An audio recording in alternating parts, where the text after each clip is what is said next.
৭৫-এর ১৫ই আগস্ট এবং এই ২০০৪ সালের ২১শে আগস্ট একটা করে গেছে তার বাবা, আর দ্বিতীয়টা করেছে তার কুপুত্র তারেক রহমান। একাধিক সূত্র, একাধিক সাক্ষী, প্রমাণ সবকিছু আয়নার মতো পরিষ্কার। সেদিন গ্রেনেড হামলা করে ওরা ক্ষান্ত হয় নাই, সঙ্গে সঙ্গে পুলিশ এসে টিয়ার শেল মারছে মানুষকে ছত্রভঙ্গ করার জন্য।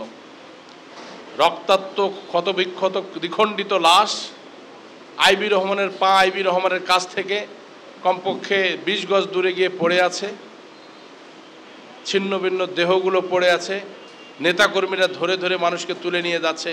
সেই সময় পুলিশ এসে একাধারে টিয়ার শেল মারছে, লাঠিচার্জ করছে। হসপিটালে যখন ঢোকানো হচ্ছে, বিভিন্ন হসপিটালে সরকারের ঊর্ধ্বতন কর্তৃপক্ষের নির্দেশনায় হসপিটালে রোগীর কোনো এমার্জেন্সিতে চিকিৎসা পায় নাই। অনেক হসপিটাল চিকিৎসা দেয় নাই। কয়েকদিন আগে আন্দোলনের নামে রাস্তার মধ্যে এক নেতাকে দেখলাম 2টা বাড়ি মারছে পুলিশ। তারপর আবার ছবি দেখলাম যে বিশাল খাওয়া দাওয়ার অ্যারেঞ্জমেন্ট, খাইছে তো খাইছে, ফির বান্দেও দিছে হাতত করে। আজকে ওই জন্য মনের ক্ষোভে বললাম যে পুলিশ 2টা বাড়ি মারলে আজকে বিদেশি অনেক দেশ বলতেছে আমরা নাকি মানবাধিকার লঙ্ঘন করছি। অথচ 21শে আগস্টের যে ঘটনাটা, 15ই আগস্ট বাদই দিলাম, একবার চোখটা বুলান তো দেখি। এখন পর্যন্ত খুনিরা যেখানে বসে আছে তাদের বিচারের জন্য সেই দেশগুলো কোনো কথাবার্তা না বলে, তাদেরকে দেশে ফেরত না পাঠিয়ে মানবাধিকারের কথাবার্তা বলছে। তারা আমরা বলছে যে বাংলাদেশ আওয়ামী লীগ মানবাধিকার লঙ্ঘন করছে, মানুষকে নাকি আমরা ভালোভাবে রাজনীতি করতে দেই না, বাক স্বাধীনতা নাকি আমরা খর্ব করেছি।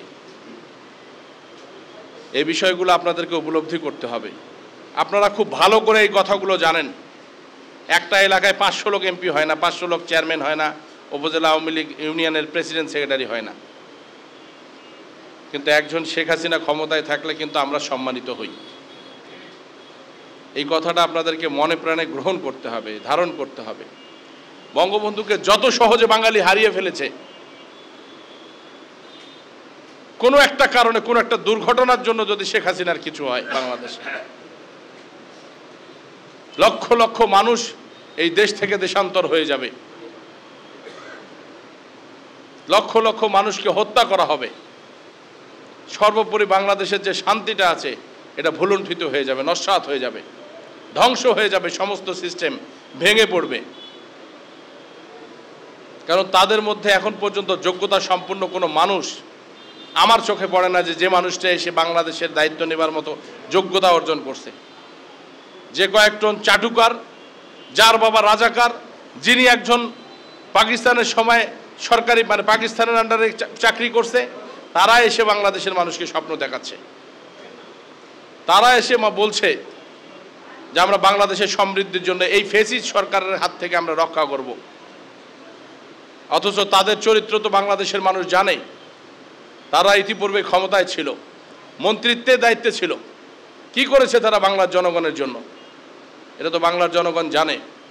আমি সারা বাংলাদেশের মানুষের দায়িত্ব নিতে পারবো না।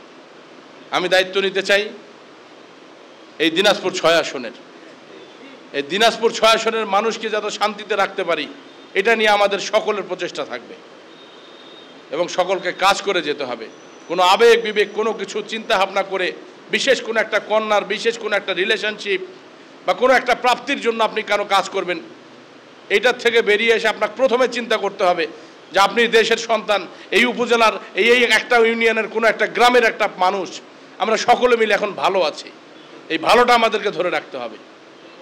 আমার এমপির সাথে খুব ভালো সম্পর্ক, আমি ইউনিয়নের অমুক নেতা, আমার কাজ না করলে ভাই মন খারাপ করবে, এই অনুভবের কথা বলছি না আমি। আজকে আপনার একটা নেতৃত্বের কারণে যদি শেখ হাসিনা আবারও ক্ষমতায় আসে, সাধারণ সন্তানেরা আমাদের বই পাচ্ছে, উপবৃত্তি পাচ্ছে, চিকিৎসা পাচ্ছে, আমাদের বিদ্যুৎ থেকে শুরু করে সব কিছু হয়ে গেছে। এখন এটাকে এমন একটা পর্যায়ে নিতে হবে যাতে মানুষ যে সমস্ত বিষয়ে অভ্যস্ত হয়েছে সেটার থেকে বঞ্চিত না হয়।